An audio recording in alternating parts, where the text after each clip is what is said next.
የመጀመሪያው የኢትዮጵያና ማሌዥያ የከፍተኛ ደረጃ ቢዝነስ ፎረም በአዲስ አበባ ተካሄደ።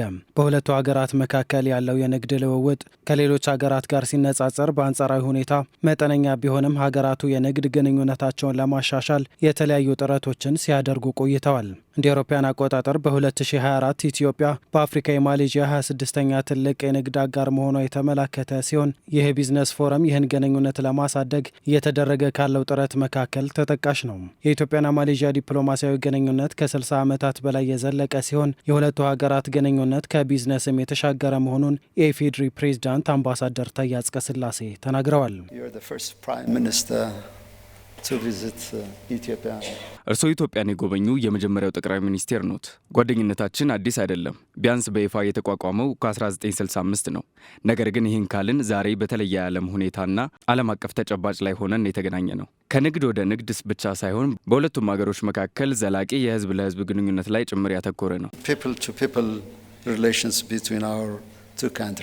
ኢትዮጵያ ሙስሊም ስደተኞችን ተቀብላ ያስተናገደች ብቸኛዋ ሀገር መሆኗን ያነሱት የማሌዥያ ጠቅላይ ሚኒስትር አንዋር ኢብራሂም ይህም ሀገሪቱ እንግዳ ተቀባይነቷን የሚያንጸባርቅ ነው ብለዋል።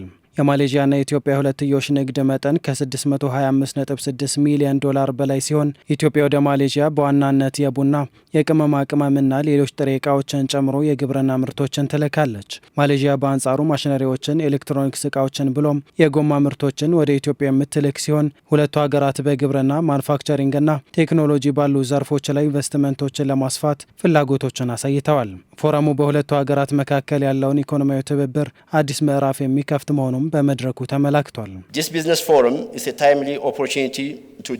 ይህ የንግድ መድረክ በንግድና በኢንቨስትመንት ትብብር ላይ ያለን አጋርነት ለማጠናከር ወቅታዊ አጋጣሚ ነው። ኢትዮጵያና ማሌዥያ በ10 ዓመታት የዲፕሎማሲያዊ ትብብርና ከጊዜ ወደ ጊዜ እያደገ ባለው የንግድና የኢንቨስትመንት መስተጋብር ላይ የተገነባ ግንኙነት አላቸው። የዛሬው መድረክ እንዲሁ እውነት ብቻ አይደለም። በኢትዮጵያ ማሌዥያ የኢኮኖሚ ትብብር አዲስ ምዕራፍ ጅማሬ ነው። ኢትዮጵያ ምቹ የንግድ አካባቢ ለመፍጠር ብዙ ኢንቨስት አድርጋለች። በተለይም የውጭ ባለሀብቶች በኢትዮጵያ ኢኮኖሚ ውስጥ ያላቸውን ተሳትፎ ለማስፋት በርካታ የኢኮኖሚ ዘርፎችን ክፍት አድርገናል። የውጭ ባለሀብቶች በኢትዮጵያ ኢኮኖሚ ውስጥ ያላቸውን ተሳትፎ ለማሳደግ የምናደርገው ጥረት አካል እንደ ፋይናንስ ተቋማት፣ ቴሌኮምና የንግድ ዘርፍ ያሉ ቁልፍ ዘርፎችን ከፍተናል። ከግማሽ ምዕተ ዓመት በላይ ለውጭ ባለሀብቶች ሙሉ በሙሉ የተዘረጋው የንግድ ዘርፉ ሊገመት የሚችል የኢንቨስትመንት ሁኔታን ለመፍጠርና የኢኮኖሚያችን ውስጥ የውጭ ባለሀብቶችን ተሳትፎ የበለጠ ለማስፋት ታስቦ ተከፍቷል። ከግማሽ ምዕተ ዓመት በላይ ለውጭ ባለሀብቶች ሙሉ በሙሉ የተዘረጋው የንግድ ዘርፉ ሊገመት የሚችል ኢንቨስትመንት ሁኔታን ለመፍጠርና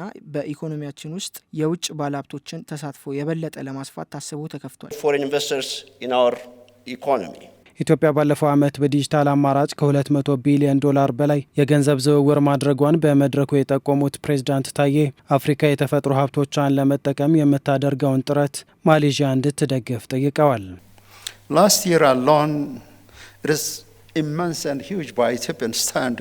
ባለፈው ዓመት ብቻ የሌሎችን በደንብ የዳበሩ ሀገሮችን አመለካከት ባላውቅም ነገር ግን ባለፈው ዓመት ብቻ በዲጂታል ግብይት ዘርፍ ብቻ 213 ቢሊዮን የአሜሪካ ዶላር ማስመዝገብ ችለናል። በማዕድን ቁፋሮ አፍሪካ አጠቃላይ ለወሳኝ የሽግግር ማዕድናት አዲስ ማዕከል ናት።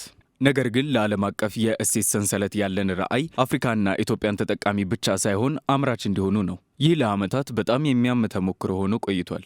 በቀላሉ ማምረትና ወደ ሌላ ቦታ መላክ ብቻ ነው እና በመጨረሻም ይህም በብዙ መንገዶች የንግድ አለመመጣጠንን ፈጥሯል። ስለዚህ የማሌዥያ አጋሮች በጋራ ኢንቨስትመንት ይህንን ምኞት ለማሳካት እንዲረዱን እንጋብዛለን። achieve this aspiration through a joint investment. በሰው ሰራሽ አስተውሎት በዳታ ሴንተር ብሎም ተያያዥ ጉዳዮች ዙሪያ በትኩረት መስራት እጅግ አንገብጋቢ ጉዳይ መሆኑንም ጠቅላይ ሚኒስትር አንዋር ኢብራሂም አንስተዋል።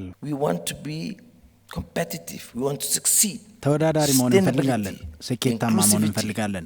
ዘላቂነት፣ አካታችነት፣ ይህ ጭብጥ ነበር። ዲጂታል ትራንስፎርሜሽን፣ የኢነርጂ ሽግግር፣ የዳታ ማዕከላትና የሰው ሰራሽ አስተውሎት እነዚህ ስኬታማ መሆናችን ለማረጋገጥ ወሳኝ ብቻ ሳይሆን መሰረታዊ የኢኮኖሚ እንቅስቃሴዎች ናቸው። ስለሆነም ወጣቶቻችንና ራሳችንን በዚህ ላይ ሴቶችን የመትከልን አስፈላጊነት ማሳሰብ አለብን።